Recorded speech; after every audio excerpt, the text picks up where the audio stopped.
నమస్కారం. శ్రీనిలయం కార్యక్రమానికి స్వాగతం.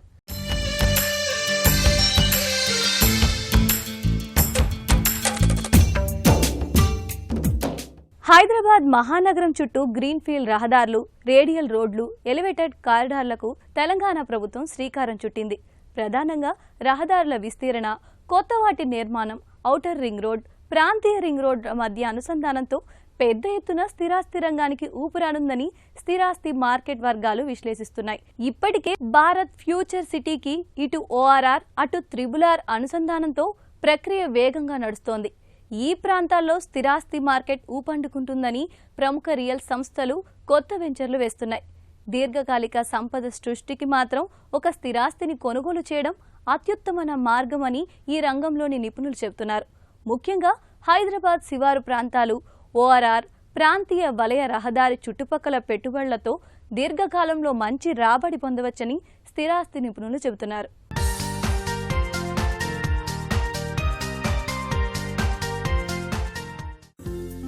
నచ్చిన ఇల్లు దొరక్క, బడ్జెట్ సహకరించక స్థిరాస్తి కొనుగోలును చాలా మంది వాయిదా వేస్తూ ఉంటారు. కొనుగోలు ఆలస్యమయ్యే కొద్దీ ధరలు పెరుగుతూనే ఉంటాయి. ప్రస్తుతం కొంతకాలంగా నిలకడగా ఉన్నాయి. గృహ రుణాల వడ్డీ రేట్లు కూడా తగ్గాయి. ఈఎంఐకి నెలవారీ ఆదాయంలో 30% కేటాయిస్తే ఇల్లు సొంతమవుతుందని నివేదికలు చెబుతున్నాయి. కొనడానికి ఇదే సరైన సమయమని పరిశ్రమ వర్గాలంటున్నాయి. సిటీలో నిర్మాణ రంగం నలువైపులా విస్తరించింది. ఎక్కడ కొనడం మేలు అంటే ఉపాధి, పిల్లల చదువు, బడ్జెట్ తదితర అంశాలను పరిగణలోకి తీసుకుని నిర్ణయించుకోవాల్సి ఉంటుంది. వ్యక్తులను బట్టి ప్రాధాన్యాలు మారుతూ ఉంటాయి. ఇది వరకు మాదిరి కాకుండా ఇప్పుడు నగరంలోని అనేక ప్రాంతాల్లో గేటెడ్ కమ్యూనిటీలు నిర్మిస్తున్నారు. పశ్చిమం మినహాయిస్తే మిగతా ప్రాంతాల్లో అన్ని వర్గాలకు తగ్గ స్థిరాస్తులు అందుబాటులో ఉన్నాయి. తూర్పు వైపు వరంగల్, విజయవాడ జాతీయ రహదారి వరకు తూర్పు జోన్ భాగం విస్తరించింది. పొరుగు రాష్ట్రం ఆంధ్రప్రదేశ్ను కలిపే మార్గాలు కావడంతో ఈ ప్రాంతాలు వృద్ధి చెందుతున్నాయి. ఇటీవల కాలంలో ఈ ప్రాంతంలో గృహ నిర్మాణ కార్యకలాపాలు పెరిగాయి. చుట్టుపక్కల జిల్లాల వాసులు ఎక్కువగా ఇక్కడ నివాసం ఉండేందుకు, ఇళ్ల కొనుగోలు చేసేందుకు ఆసక్తి చూపిస్తున్నారు. నివాస ప్రాంతాలుగా బండ్లగూడ, బోడుప్పల్, ఘట్కేసర్, హబ్సిగూడ, కుషాయిగూడ, ఎల్బీనగర్, మన్సూరాబాద్, మేడిపల్లి, నాచారం, నాగోలు, పీర్జాదిగూడ, పోచారం, సైనిక్పురి, తార్నాక, ఉప్పల్ ఉన్నాయి. సికింద్రాబాద్ వైపు బొల్లారం, కొంపల్లి, మేడ్చల్, శామీర్పేట పరిసర ప్రాంతాలు ఉత్తరం వైపు వస్తాయి. పారిశ్రామిక ప్రాంతాలుగా ఇవి గుర్తింపు పొందాయి. ఉపాధి కేంద్రాలుగా ఉండటంతో ఇటీవల పెద్ద ఎత్తున గృహ నిర్మాణ ప్రాజెక్టులు వచ్చాయి. ఇక్కడ కొనుగోలుకు చాలా మంది మొగ్గు చూపుతున్నారు. ఈ ప్రాంతాల్లో పారిశ్రామిక, గృహ నిర్మాణ రంగం సమతుల్యంగా ముందుకు వెళుతున్నాయి. ఆల్వాల్, బాలానగర్, బొల్లారం, బోయిన్పల్లి, చింతల్, దోలపల్లి, గౌడవెల్లి, జీడిమెట్ల, కాప్రా, కౌకూర్, ఓల్డ్ బోయినపల్లి, రాంపల్లి, సుచిత్ర, తిరుమలగిరి, యాప్రాల్ నివాస ప్రాంతాలుగా ఉన్నాయి. శంషాబాద్, తుక్కుగూడ, మహేశ్వరం చుట్టుపక్కల ప్రాంతాలను దక్షిణ ప్రాంతంగా చెబుతూ ఉంటారు. విమానాశ్రయం సమీపంలో ఉండటం, కొత్త పరిశ్రమల రాక, మౌలిక వసతుల అభివృద్ధిలో పురోగతి వంటి కారణాలతో స్థిరంగా అభివృద్ధి కొనసాగుతోంది. చాలా పరిశ్రమలు ఈ జోన్ను వ్యూహాత్మకంగా పరిగణిస్తున్నాయి. కొత్త నిర్మాణాలు పెరుగుతున్నాయి. రాబోయే రోజుల్లో మరింత అభివృద్ధికి అవకాశం ఉన్న ప్రాంతంగా చూస్తున్నారు. అప్పా జంక్షన్, కిస్మత్పూర్ చుట్టుపక్కల ప్రాంతాలు నివాస కేంద్రాలుగా మారాయి. హైటెక్ సిటీ, కొండాపూర్, గచ్చిబౌలి, నానక్రామ్గూడ, కోకాపేట, తెల్లాపూర్ వరకు పశ్చిమం దిక్కులోనే ఉన్నాయి. ఐటీ రంగం ఊతంగా ఈ ప్రాంతం మరింత దూరం విస్తరిస్తోంది. మోకిల, కొల్లూరు, వెలిమల వరకు ప్రాజెక్టులు చేపట్టారు. గృహ, వాణిజ్య నిర్మాణాలకు సంబంధించి అత్యధిక భాగం ఇక్కడే కేంద్రీకృతమై ఉంది. అమీన్పూర్, బాచుపల్లి, బండ్లగూడ, జాగీర్, బౌరంపేట్, చందానగర్, గాజుల రామారం, గండిపేట, గోపనపల్లి, హఫీజ్పేట్, ఖాజాగూడ, కొత్తగూడ, కూకట్పల్లి, లింగంపల్లి, మదీనాగూడ, మాదాపూర్, మణికొండ, మియాపూర్, అల్విన్ కాలనీ, నల్లగండ్ల, నార్సింగి, నెక్నాంపూర్, రాయదుర్గం, షేక్పేట, శేరిలింగంపల్లి ప్రాంతాలు నివాసాలకు అనువుగా ఉన్నాయి. మనిషికి ఇన్కమ్ స్టార్ట్ అయిన తర్వాత, సంపాదించడం మొదలుపెట్టిన తర్వాత ఆ వచ్చిన సంపాదనని ఎక్కడ ఇన్వెస్ట్ చేయాలని ఆలోచిస్తుంటాడు. ఒకటి బ్యాంక్లో ఎఫ్డీ చేయటము, తర్వాత షేర్ మార్కెట్లో పెట్టడము, తర్వాత సిల్వర్ కొనటము, తర్వాత గోల్డ్ మీద కొనటము, తర్వాత భూమి మీద పెట్టుబడి. వీటన్నిటిలో ఎవరైనా సంపాదన స్టార్ట్ అయిన తర్వాత మొట్టమొదటిగా తనకున్న పరిధిలో ఏదో ఒక దాంట్లో ఇన్వెస్ట్ చేయాలని సతమతం అవుతుంటాడు. అలాంటి సతమతం అవ్వకుండా మన అవసరాలకు తగ్గట్టుగా మనకి ఎంత రిక్వైర్మెంట్ ఉందో గోల్డ్ను కొనుక్కోవచ్చు. గత 40 ఏళ్లలో గోల్డ్ 35 రెట్లు పెరిగింది. అదే భూమి కానీ, ఇల్లు కానీ ఏదైనా 500 రెట్లు పెరిగిన సందర్భాలు మనకి ప్రూవ్ అయిపోయి ఉన్నాయి ఆల్రెడీ. ఇప్పుడు సామాన్య మానవుడు హైదరాబాద్ వెస్ట్, గచ్చిబౌలి పరిసరాల్లో కొనలేని పరిస్థితి. హైదరాబాద్ ఈస్ట్ కానీ, హైదరాబాద్ సౌత్ కానీ, హైదరాబాద్ నార్త్ కానీ, ఇప్పుడు శ్రీశైలం, విజయవాడ, సాగర్, విజయవాడ రోడ్లలో ల్యాండ్లో ఇన్వెస్ట్ చేయటం వల్ల బంగారం కన్నా ఎక్కువ సంపద సంపాదించగలుగుతాడు. ల్యాండ్లో ఎప్పుడైనా ఇన్వెస్ట్ చేస్తే అది ఎవరు దొంగిలించలేరు, ఒకరి నుంచి ఎవరు తీసుకోలేరు. అది లాంగ్ టర్మ్లో కనుక ఇన్వెస్ట్ చేస్తే ల్యాండ్లో వారి తర్వాత సంతతి వాళ్ళు సుసంపన్నులు కావడానికి అవకాశం ఉంటుంది. మీరు ఇప్పుడు చూసినట్లయితే ఇప్పుడు ఉన్న రిచ్ పీపుల్ అంతా కూడా ల్యాండ్ బేస్ మీద వాళ్ళ ఫోర్ ఫాదర్స్ దూరదృష్టితో కొనిపెట్టడం వల్లనే రిచ్ అయ్యారు. కొంతమంది మాత్రమే బిజినెస్ ద్వారా రిచ్ అయి ఉన్నారు. ఇది ఆలోచించి అదే ల్యాండ్లో అప్ అండ్ డౌన్స్ ఉన్నా కూడా లాంగ్ రన్లో అది 100 times నుంచి 500 times పెరగలిగే స్కోప్ ఉన్నది ఒకే ఒక భూమి. భూమి పర్మనెంట్గా పెరగదు, జనాభా అనంతంగా పెరుగుతుంటుంది. అందుకని భూమి మీద మనం డిమాండ్ బాగా ఉన్న వస్తువు భూమి మీద భూమే. ఈ భూమి మీద పెట్టుబడి పెట్టడం చాలా ఉత్తమం. RRR, ORR మధ్యలో ఇప్పుడు ప్రజెంట్ గవర్నమెంట్ టౌన్షిప్స్ని, శాటిలైట్ టౌన్షిప్ని ప్లాన్ చేస్తుంది. కాబట్టి Hyderabad west side land rates పెరిగిపోవటం వల్ల సామాన్య మధ్యతరగతి కుటుంబం వాళ్ళు ఎఫర్డబుల్ హోమ్స్ కానీ, ఎఫర్డబుల్ ప్లాట్స్ కానీ కొనలేని పరిస్థితి ఉంది. దీనిని అధిగమించడానికి ఇప్పుడైనా సరైన నిర్ణయం తీసుకొని హైదరాబాద్ ఈస్ట్లో ఉన్న Srisailam road, Vijayawada road, Warangal road, Bengaluru road, ఈ రోడ్లలో నామినల్ బడ్జెట్ ఎఫర్డబుల్ ప్రైజెస్లో ఉన్న ఓపెన్ ప్లాట్స్ కొనిపెట్టుకుంటే రాబోయే భారత్ ఫ్యూచర్ సిటీతో పాటుగా విజయవాడ వివిధ రకాల రోడ్డు కనెక్టివిటీతో ప్లస్ ఇప్పుడే రీసెంట్గా అనౌన్స్ చేసిన central government high speed rail connectivity Shamshabad junction వస్తుంది. పూణే, బెంగళూరు, చెన్నైకి కనెక్టివిటీ పెరగటం వల్ల ఇటువైపు ఫ్యూచర్లో వచ్చే 10 ఏళ్లలో ఇది 10 రెట్లు పెరిగే అవకాశం ఉంది. కాబట్టి ఇటువైపు లో బడ్జెట్ అందుబాటు ధరల్లో ఉన్నాయి. ఫ్యూచర్లో రెంట్కు ఉండకుండా ఓన్ హౌస్లోకి షిఫ్ట్ అయ్యే అవకాశం ఉంది. ఎటు చూసినా భారీ భవనాలు, ఆకాశ హర్మ్యాలు, వాణిజ్య సముదాయాలు వెరసి కాంక్రీట్ జంగిల్స్ గా నగరాలు మారుతున్నాయి. మరి ఆ భవనాలు పర్యావరణ హితంగా ఉన్నాయా? కాలుష్యం పెరుగుదలకు, కర్బన ఉద్గారాల విడుదలకు అవి ఒక రకంగా కారణమవుతున్నాయి. వీటి పరిష్కారంలో భాగంగా హరిత భవనాల ఆవశ్యకత ఏర్పడింది. ఇది గమనించిన స్థిరాస్తి సంస్థలు వాయు నాణ్యత మెరుగ్గా ఉండే ప్రశాంతమైన వాతావరణంలో నివాస ప్రాంతాలు అందిస్తామని చెబుతున్నారు. కొనుగోలుదారుల ఆలోచనలకు తగ్గట్టుగా గాలి నాణ్యత బాగున్న చోట ప్రాజెక్టులను చేపడుతున్నాయి.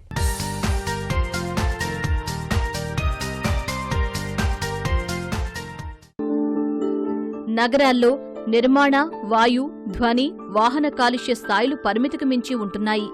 ఆ ప్రభావం బయట తిరిగే వారిపైనే కాదు, ఇళ్లల్లో ఉంటున్న వారిపైన పడుతోంది. దీన్ని సాధ్యమైనంత వరకు తగ్గించుకోవడం ఎలా అనే దానిపైనే అందరి దృష్టి ఉంది. ఇందుకు ప్రయత్నం ఇంటి కొనుగోలు నుంచే మొదలెడుతున్నారు. కమ్యూనిటీలో వాహనాల రాకపోకలు లేకుండా పూర్తిగా బేస్మెంట్లోనే ఉండేలా పార్కింగ్ ఏర్పాట్లు చేస్తున్నారు. దీంతో గ్రౌండ్ ఫ్లోర్లోని పచ్చదనంతో ఆహ్లాదకరంగా ఉండేలా మారుస్తున్నారు. ఇతర నగరాల్లో అయితే గాలి శుద్ధి యంత్రాలను సైతం అమర్చి తాజా గాలి ఫ్లాట్లకు అందిస్తున్నారు. నివాసాలకు అవసరమైన వేర్వేరు ఉత్పత్తుల తయారీలో రసాయనాలు వాడుతూ ఉంటారు. ఇంటీరియర్ కోసం వినియోగించే ప్లైవుడ్లో గ్లూ ఉంటుంది. తద్వారా ఉష్ణోగ్రతలు పెరిగినప్పుడు కాలుష్య ఉద్గారాలు వెలువడతాయి. ఇంటికి వేసే రంగుల నుంచి కూడా వొలటైల్ ఆర్గానిక్ కాంపౌండ్ విడుదలవుతుంది. ఈ నేపథ్యంలో సరైన గాలి, వెలుతురు రాకపోతే ఇంట్లోనే కాలుష్యం పెరుగుతుంది. హరిత గృహాల్లో ఇలాంటి లోపాలు లేకుండా డిజైన్ ఉంటుంది. అన్ని గదుల్లో సహజ వెలుతురు, గాలి వచ్చేలా విల్లాలు, ఫ్లాట్లు కడుతున్నారు.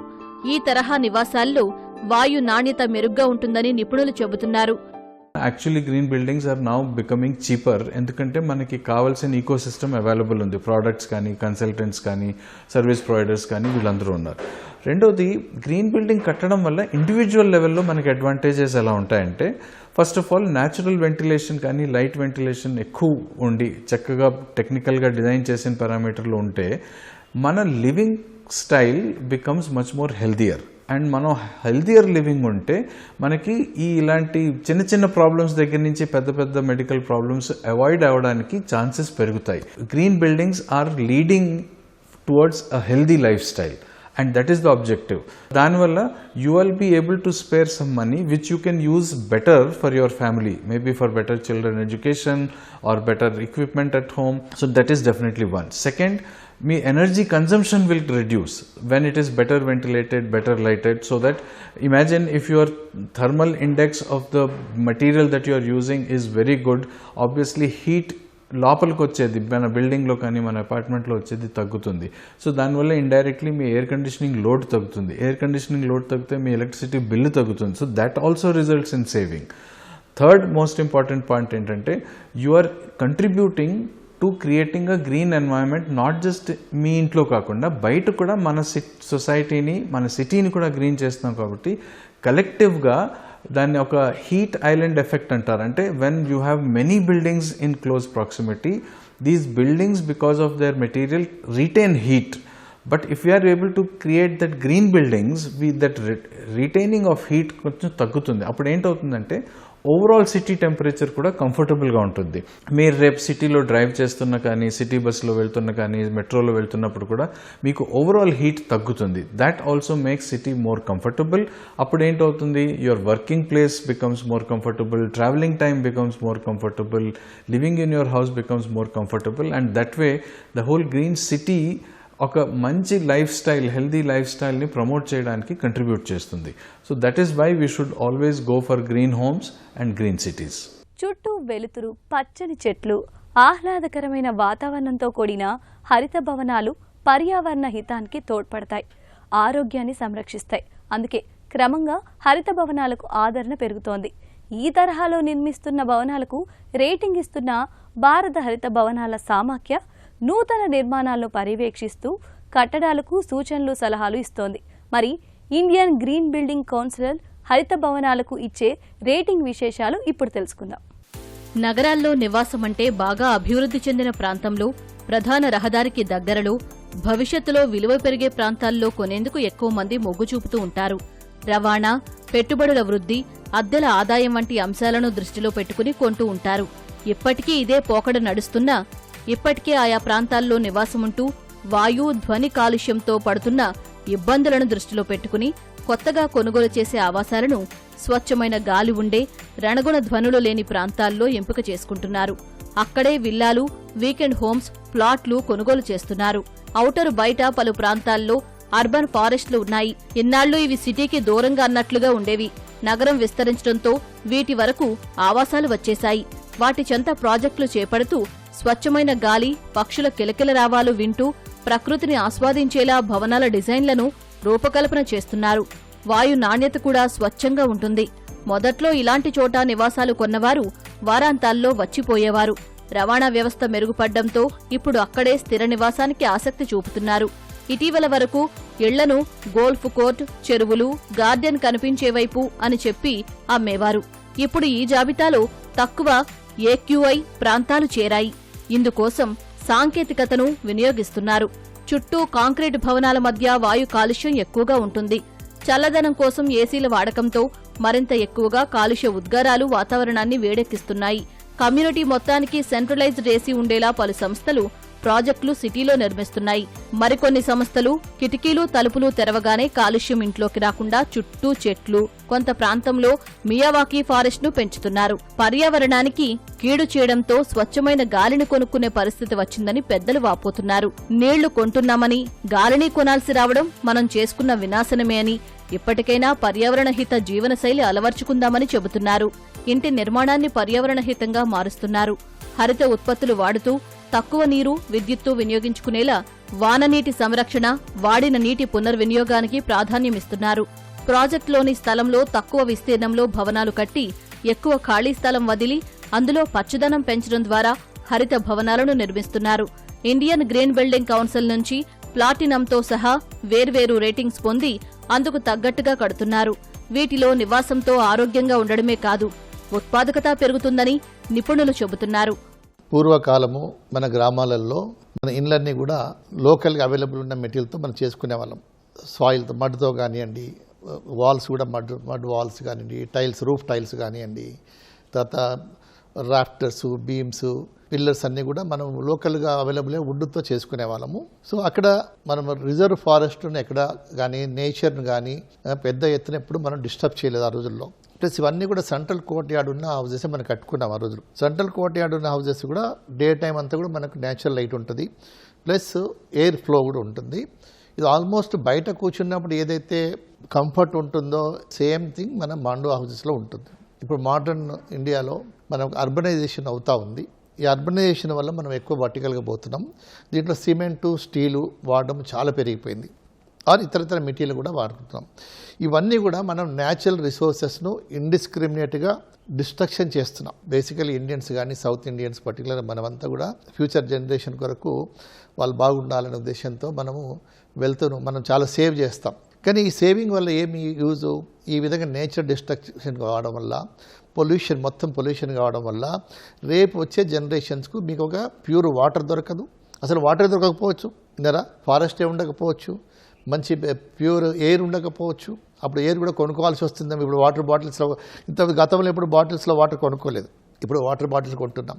ఇప్పుడు రేపు కూడా ఎయిర్ కొనాల్సి వస్తుందేమో. సో అలాంటి పరిస్థితి రాకుండా ఉండాలని చెప్పేసి ఇండియన్ గ్రీన్ బిల్డింగ్ కౌన్సిల్ అనేది హెడ్ క్వార్టర్స్ హైదరాబాద్లో మొదలుపెట్టడం జరిగింది. ఇండియన్ గ్రీన్ బిల్డింగ్ కౌన్సిల్ యొక్క మా ముఖ్య ఉద్దేశం ఏంటంటే how to reduce burden on the natural resources, ఏ విధంగా తగ్గించాలా, అదేవిధంగా ఈ బిల్టప్ స్పేస్లో ఉండే మంచి ఒక వాతావరణాన్ని, ఒక మంచి ఆక్సిజన్ కానీ ఎయిర్ లైట్ కానీ ఎట్లా ఇంప్రూవ్ చేయాలా, తర్వాత ఈ యొక్క ఎయిర్ కండిషనింగ్ ఇంపాక్ట్ తగ్గించడం కానీ ఇవన్నిటికి కొంత మనం కొన్ని దాంట్లో మనకు ఒక రేటింగ్ అనేది పెట్టాం. Platinum rating, gold, silver certification rating అని పెట్టాం. దీంట్లో ఒక్కొక్క విధంగా మీకు మార్క్స్ వస్తుంటే ఆ విధంగా మీకు రేటింగ్ ఇవ్వడం జరుగుతుంది. లోకల్ మెటీరియల్ వాడితే దానికి ఎక్కువ పాయింట్స్ వస్తాయి. తర్వాత రీసైకిల్డ్ కాంపోనెంట్ ఉన్న మెటీరియల్ కూడా వాడాలి. దాన్ని మనం గ్రీన్ ప్రో అని ఒక సర్టిఫికేట్ ఇస్తాం. తక్కువ పొల్యూషన్ వచ్చేటట్టు చేయాలా, తర్వాత తక్కువ వేస్టేజ్ కూడా కావాలి ఇంత ప్రాసెస్లో. దీన్ని మనము గ్రీన్ ప్రోడక్ట్ అంటాము. ఆ విధంగా ఒక 12,500 ప్రోడక్ట్స్ బిల్డింగ్ మెటీరియల్కు మనం గ్రీన్ పన్ సర్టిఫికేట్ ఇచ్చాము. సన్ లైట్ కంపల్సరీగా ఉండాలి ప్రతి రూమ్లో అనేది ఒకటి, ఎయిర్ సర్క్యులేషన్, ఎయిర్ ఫ్లో కూడా ఉంటే కూడా రేడియేషన్ ఉండదు. సో దీనివల్ల కూడా మనము కొంత ఎనర్జీ సేవింగ్ ఫిక్చర్స్ మనము రికమెండ్ చేస్తాము గ్రీన్ IGBC రేటింగ్లో. అట్లనే వాటర్ కూడా సేవింగ్ ఫిక్చర్స్ రికమెండ్ చేస్తాము. రెయిన్ వాటర్ హార్వెస్టింగ్ మ్యాండేటరీ చేస్తాము. అదేవిధంగా మనం వాడిన వాటర్ను 70% వరకు రీసైకిల్ చేసి వాడుకోవచ్చు. నేను నా ఇల్లు రీసైకిల్ మెటీరియల్తో కట్టుకున్నా అంటే ఈరోజు సొసైటీలో ఒక స్టేటస్ అది. నేను నేచర్ను సేవ్ చేస్తున్నాను ఫర్ ఫ్యూచర్ జనరేషన్ కనేది. రాబో తరాల వరకు ఒక మంచి ఒక రిజర్వ్ ఫారెస్ట్, వాటర్ బాడీస్ కానివ్వండి, మంచి ఆక్సిజన్ ఇవ్వాలి వాళ్ళకు, ఒక లివింగ్ కండిషన్స్ మంచిది.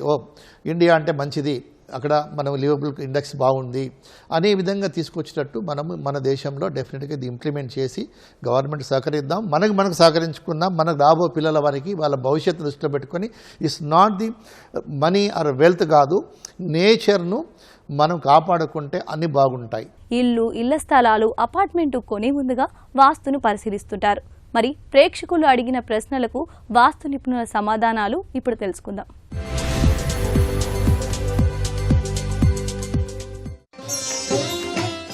ఇంటి బాల్కనీలో పిచ్చుకలు గూళ్లు పెడుతున్నాయి, ఏమైనా దోషమా చెప్పండి.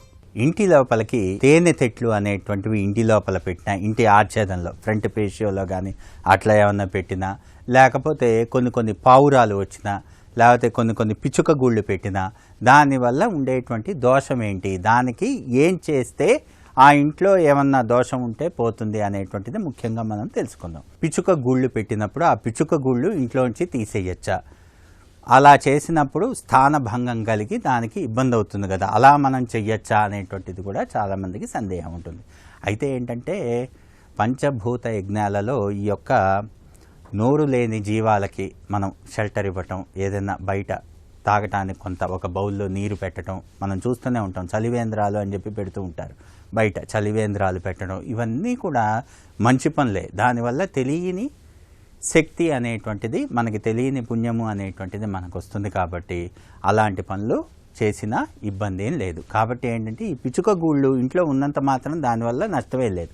అయితే ఏంటంటే దానివల్ల మనకి కొంచెం ఇన్కన్వీనియన్స్ ఉంటుంది. కాబట్టి మనకి కంటికి ఇంపుగా ఉండేదే వాస్తు. కాబట్టి ఇంట్లో ఉండేటువంటి పరిసరాలన్నీ కూడా శుభ్రంగా ఉండటం వాస్తు. కాబట్టి రైట్ పొజిషన్లో రైట్ యాక్టివిటీస్ ఇంపార్టెంట్. కాబట్టి కొంత అది స్థానభ్రంశం చేసినా కూడా దానికి ఎలాంటి ఇబ్బందులు లేకుండా మనం ఆ యొక్క పిచుకుగుళ్ళని పక్కకి పెట్టుకుంటూ ఉంటాం. కాబట్టి వాస్తు శాస్త్రరీత్యా మనం ఏం చెయ్యాలి వీటన్నిటికీ అంటే రుద్ర సూక్తం. ఇక్కడ ఊలుకాది దోషాలు అనేటువంటిది పోగొట్టుకోవటానికి రుద్రపారాయణ రుద్ర సూక్తం చేస్తే సర్వవిధ శ్రేయోదాయకం కలుగుతుంది.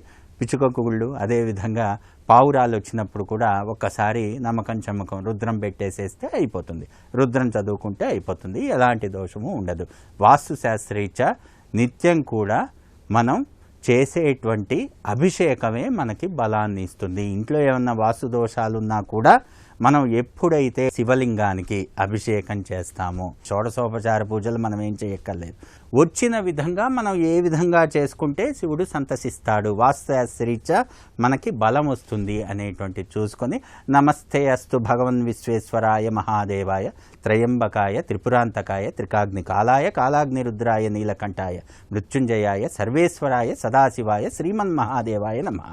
ఇలా మనం అభిషేకం చేసుకుంటే చాలు. అంటే ఈ ఒక్క చిన్న మంత్రం చదువుకుంటూ అభిషేకం చేసుకున్న మహాన్యాసపూర్వక రుద్రాభిషేకం చేసినటువంటి ఫలితం కలుగుతుంది అంటంలో అతిశయోక్తి లేదు. ఇది నేటి శ్రీనిలయం. మరికొన్ని తాజా అంశాలతో వచ్చే వారం మళ్ళీ కలుద్దాం. అంతవరకు సెలవు. నమస్తే.